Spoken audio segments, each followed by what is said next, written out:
నమస్తే. మీ పేరన్నా? నా పేరు పెద్దన్నారావు అండి. ఏం చేస్తారన్న? బిజినెస్ చేస్తుంటాను. ఏంటన్నా ఎలా ఉంది అసలు పరిపాలన ఓవరాల్‌గా 18 నెలల కాలం అయింది. ముఖ్యంగా 24, 25 మధ్య ఈ సంవత్సర కాలంలో అసలు ఎన్‌డీఏ కూటమి ఎలాంటి చర్యలు చేపడుతుంది? యువత పరంగా గానీ, చదువుకున్న వాళ్ళ గురించి గానీ, లేదా సామాన్య ప్రజల గురించి గానీ అసలు డెవలప్‌మెంట్ ఏమైనా గమనిస్తున్నారా మీరసల?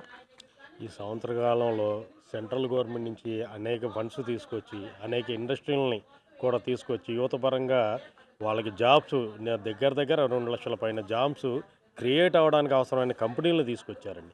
పెట్టుబడులను తీసుకొచ్చారండి. ఈరోజు మీరు అమరావతిలో చూస్తుంటే వర్కులు ఎలా పరిగెడుతున్నాయో చూస్తున్నాయి. అలాగే సామాన్య ప్రజలకంటారా, ఈ గవర్నమెంట్ వచ్చాక అన్నా క్యాంటీన్ల ద్వారా ₹5కే భోజనం పెడుతున్నారు. శాంతి ల్యాండ్ ఆర్డర్ విషయంలో కానీ, అలాగే మహిళలకి ఉచిత బస్సు పథకం అమలు చేశారు. అలాగే పిల్లలకి అమ్మ ఒడికి తల్లికి వందనం అన్నారు. ఆ తల్లికి వందనం కూడా పోయిన గవర్నమెంట్లో ఒక పిల్లకి ఇచ్చి ఒక పిల్లకి ఇవ్వకుండా అలా చేశారు. అలా కాదండి, ఇంట్లో ముగ్గురుంటే నలుగురుంటే 5గురు ఉన్నా కూడా ఇచ్చిన సందర్భాలు ఉన్నాయి ఈ గవర్నమెంట్లో. అలాగే అన్ని విధాల ప్రజలకి మేలయ్యే పనులు చేసుకుంటూ కూటమి ప్రభుత్వం ముందుకెళ్తుందండి. అంటే ఓ పక్కన మాట్లాడుతూ వైసీపీ నాయకులు అసలు ముఖ్యంగా ఈ సంవత్సర కాలంలోనే చంద్రబాబు అసలు మన రాష్ట్రానికి చేసిందేంటి? జగనే గాని ఉంటే మన రాష్ట్రం ఎంతో సంతోషంగా డెవలప్మెంట్ పరంగా పథకాల విషయంలో కూడా అంతా సక్రమంగా ఉంది అని చెప్పి కూడా వైసీపీ నాయకులు మాట్లాడుతున్నారన్నా, ఏం చెప్తారు మీరు? వీళ్ళు చాలా డెవలప్మెంట్ చేశారా? ఎందుకు చేయలేదు సార్? జగన్ హయాంలో విశాఖ నుంచి లుల్లు కంపెనీని తరిమేశారు, అదాని డేటా సెంటర్ని తరివేశారు, అలాగే కియా పరిశ్రమ పెట్టేశారు కాబట్టి ఇంకా దాన్నైనా ఉంచారు. దానికి అనుబంధంగా ఓ 15 నుంచి 20 ఇండస్ట్రీలు ఉంటాయండి. అవి అనంతపురం నుంచి చెన్నై, బెంగళూరు పారిపోయేటట్టు చేశారు. డెవలప్మెంట్ ఎందుకు చేయలేదు సార్? ఇటువంటి డెవలప్మెంట్ చేశారు. అరాచక శక్తులను ప్రోత్సహించారు. సొంతంగా లిక్కర్ తయారు చేసి వేల మంది పేద ప్రజల ప్రాణాలు తీశారు. అది సార్ పేద ప్రజల విషయంలో వైఎస్ఆర్ గవర్నమెంట్, జగన్ గవర్నమెంట్ చేసింది. అంటే అసలు చంద్రబాబు ప్రజల్ని పట్టించుకోవట్లేదు, జగనే పట్టించుకున్నాడు. అసలు ప్రజలను అందరూ సంతోషంగా చూసిన పార్టీ వైసీపీ పార్టీ అని చెప్పి కూడా మాట్లాడుతున్నారన్న, ఏం చెప్తారు మరి? ఈ రోజున వాళ్ళకంటే ఎంతో సంతోషంగా కూటమి ప్రభుత్వంలో వెళ్తున్నారండి. చంద్రబాబు నాయుడు గారి పాలనలో అన్నా క్యాంటీన్లు పెట్టారు ₹5కి. ప్రతి పేదవాడికి అన్నం దొరుకుతుంది. అదే అన్నా క్యాంటీన్లు నువ్వు ఆ రోజున ఏం చేసావు? నిర్వీర్యం చేసావు. అలాగే తల్లికి వందనం పథకం పెట్టారండి. ప్రతి పిల్లోడికి ఇచ్చారు. నువ్వు అమ్మఒడి అన్నావు, కొంతమందికి ఇచ్చావు, కొంతమందికి ఇవ్వట్లా. మళ్ళీ రిటర్న్ డబ్బులని తీసుకున్నావు. ఆ స్కూల్లో నాడు నేడని ఊరికనే నాడు నేడని నిధులు రిలీజ్ చేసి ఆ నిధుల్ని దుర్వినియోగం చేసుకున్నారు తప్ప డెవలప్మెంట్ పరంగా ఎక్కడ చేశారండి వీళ్ళు? ఈ రోజున స్కూల్కి చూడండి, ఆ పిల్లల డ్రెస్ చూడండి, ఒక కాన్వెంట్ బ్రహ్మాండమైన కాన్వెంట్ స్కూల్ డ్రెస్లా ఉంటుంది ఈ రోజున. అలాగే బియ్యంలో నాణ్యత, మధ్యాహ్నం పెట్టే ఫుడ్లో నాణ్యత చూడండి. ఏ స్కూల్కైనా వెళ్ళి చూడండి, గవర్నమెంట్ స్కూల్ అంత బ్రహ్మాండంగా ఉంది. మంచి ఎడ్యుకేషన్ ఇస్తున్నారండి. అది అంటే వాళ్ళు ఇంకా మీరేమి ఇన్ని చేస్తున్నారు, ఈ ప్రభుత్వం చేస్తున్నారని చెప్తున్నారు. కానీ వైసీపీ నాయకులంతా మా ప్రభుత్వ హయాంలోనే మొత్తం డెవలప్మెంట్ చేశాము, చంద్రబాబు చేసిందేం లేదు, క్రెడిట్ చోరీ చేసుకుంటున్నారని చెప్పి కూడా మాట్లాడుతూ ఉన్నారు. అసలు ఏం చేశారు సార్ వీళ్ళు? అన్ని వ్యవస్థలని నిర్వీర్యం చేసి ఆంధ్రాన్ని అధోగతి పాలు చేసి 2,00,000 చిల్లర కోట్లు ఉన్న అప్పుని 13,00,000 కోట్లకి తీసుకెళ్ళి ప్రతి సామాన్యుడు నెత్తిన కనీసం 1,00,000 నుంచి 2,00,000, 3,00,000 అప్పు నెత్తిన వృద్ధారండి. అది వీళ్ళు చేసిన డెవలప్మెంట్ అంతే తప్ప పేద ప్రజలకు ఎవరికి చేయలేదండి. అరాచక శక్తులను ప్రోత్సహించారు.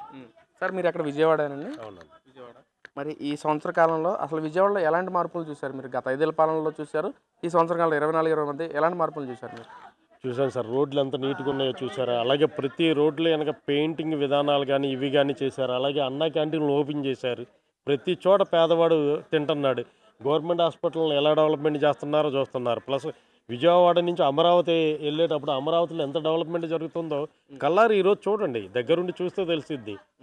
వాళ్ళకి విమర్శించడం తప్ప వేరే కాన్సెప్టే ఉంటుందండి. వాళ్ళకి విమర్శించడం, బూతి మాటలు తిట్టడం, ఇళ్లలో లేడీస్ని అసభ్యంగా మాట్లాడడం తప్ప డెవలప్మెంట్ అనేది అసలు డెవలప్మెంట్ అనే పదానికి అర్థం తెలియని మూర్ఖులు ఎవరైనా ఉన్నారంటే అది ఒక వైఎస్ఆర్ పార్టీ నాయకులేనండి. అన్న మరి మొన్న ఏదైతే జగన్మోహన్ రెడ్డి పుట్టినరోజు వేడుకల్లో కూడా కేక్ కట్ చేస్తే అది పొట్టేలు నరికారు, అది పెద్ద కేసా అని చెప్పి వాళ్ళు మాట్లాడుతూ అసలు అన్యాయంగా టీడీపీ వాళ్ళు వైసీపీ వాళ్ళ మీద అన్యాయంగా అరెస్టులు చేస్తూ ఉన్నారని చెప్పి కూడా మాట్లాడుతున్నారు. అసలు దాని గురించి ఏం చెప్తారన్న? ఒక నాయకుడికి పుట్టినరోజు చేసేటప్పుడు ఏం చేస్తారు సార్? ఏదో బ్యానర్ కడతారు, కేకులు కట్ చేసి అక్కడ ఉన్న కార్యకర్తలు పంచుకుంటారండి. పొట్టేల్ని నరికి ఆ రక్తాన్ని ఆ ఫ్లెక్స్ మీద వేయడం అంటే వాళ్ళు ఏం మెసేజ్ ఇస్తున్నట్టండి? అసలు వాళ్ళ వాళ్ళ మానసిక స్థితి ఏంటి, వాళ్ళ ప్రవర్తన ఏంటి, దాన్ని బట్టి అర్థం చేసుకోవచ్చు సార్. వాళ్ళు ఎంత అరాచక శక్తిలో ఎంత రౌడీ మోకలు అనేది దాన్ని బట్టి అర్థం చేసుకోవచ్చు. వీళ్ళేదో రఫా చేసేస్తాం అది ఇది అంటే ఇక్కడ ఉంది చంద్రబాబు నాయుడు గారు. లా అండ్ ఆర్డర్ విషయంలో ఆయన చాలా కఠినంగా ఉంటారు. ఇప్పుడేదో కొంచెం చూస్తూ చూడనట్టు ఉన్నారేమో కానీ ఇక నుంచి 2026 నుంచి ఆయన మీరు రఫాడించడం కాదు, అరాచక శక్తుల విషయంలో చంద్రబాబు గారే రఫాడిస్తారు. అంటే ఓ పక్కన మాట్లాడుతూ చంద్రబాబు కావాలనే కక్షాధింపుగా అరెస్ట్ చేస్తున్నారు. గత ప్రభుత్వంలో మేము ఇలా ఎప్పుడూ చేయలేదు, లా అండ్ ఆర్డర్ కూడా చంద్రబాబు పోలీసు వ్యవస్థ కూడా చంద్రబాబు చెప్పిందే చేస్తా ఉన్నారని చెప్పి కూడా మాట్లాడుతున్నారన్న. ఏం చెప్తారు సార్? కక్ష సాధింపు అంటే పోయిన గవర్నమెంట్లో చూశారుగా, అసలు ఏముందని చంద్రబాబు గారిని తీసుకెళ్ళి నువ్వు లోపలేసావు, అది కక్ష సాధింపు అంటారు. మరి ఈ రోజున నీ మీద 13 ఈడీ కేసులు ఉన్నాయి. భారతదేశంలో అనుకోండి, ఇండియాలోనే నీ అంత ఆర్థిక నేరగస్తుడు ఎవడు లేడు. మరి నిన్ను ఎప్పుడో వేసేవచ్చుగా. అటువంటి దానికి వెళ్ళడానికి ఆయన అంత సిస్టంగా పారదర్శకంగా పద్ధతిగా పరిపాలించే వ్యక్తి చంద్రబాబు నాయుడు గారు.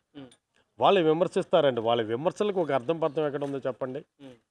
అన్న మరి ఏదైతే తిరుమల తిరుపతి దేవస్థానంలో గతంలో మనం లడ్డు విహారం చూసాం, పరగామణి కేసు గురించి చూసాం, కానీ రీసెంట్గా కూడా గత 5 ఏళ్ల పాలనలో గోవిందరాజవారి టెంపుల్లో కూడా 50 కేజీలు బంగారం దొంగతనం జరిగిందని చెప్పి విజిలెన్స్ వాళ్ళు ఒక నివేదిక ఇచ్చారన్న. అసలు ఎలా చూడొచ్చు అంటారు? సార్, కొత్తగా విజిలెన్స్ ఇప్పుడున్న విజిలెన్స్ కూడా సరిపోదండి. ఎందుకంటే టీటీలో ఇందులో జరిగిందని చెప్పడానికి కూడా లేదు. నెయ్యిలో జరిగింది, పేద ప్రజలకి అన్నదానం పెట్టే దాంట్లో జరిగింది, పరకామణిలో జరిగింది, అలాగే వస్త్రాలు బహుకరిస్తారండి ఎవరికి వాళ్ళకి, దాంట్లో జరిగింది. అలా ఒకటని లేదు సార్. వీళ్ళందరికీ ఏంటంటే అసలు కొత్తగా కొంత విజిలెన్స్లో ఎంతోమంది ఎంప్లాయీస్ని తీసుకుంటే కానీ వీళ్ళ మీద చేయడానికి ఎంక్వైరీలు సరిపోండి. అన్ని ఎంక్వైరీలు ఉన్నాయి. సరే, పరకామణిలో జరిగింది, జస్ట్ ఒక $9 అన్నావు, 70,000 అన్నావు. $9 70,000 ఏ రకంగా వస్తుందండి? ప్రపంచంలో ఎక్కడ ఉందో? మరి అంత ఫస్ట్ క్లాస్ స్టూడెంట్ ఇవి నువ్వు. అది ప్రపంచంలోనే అత్యంత పేరున్న టెంపుల్ తిరుమల తిరుపతి దేవస్థానం.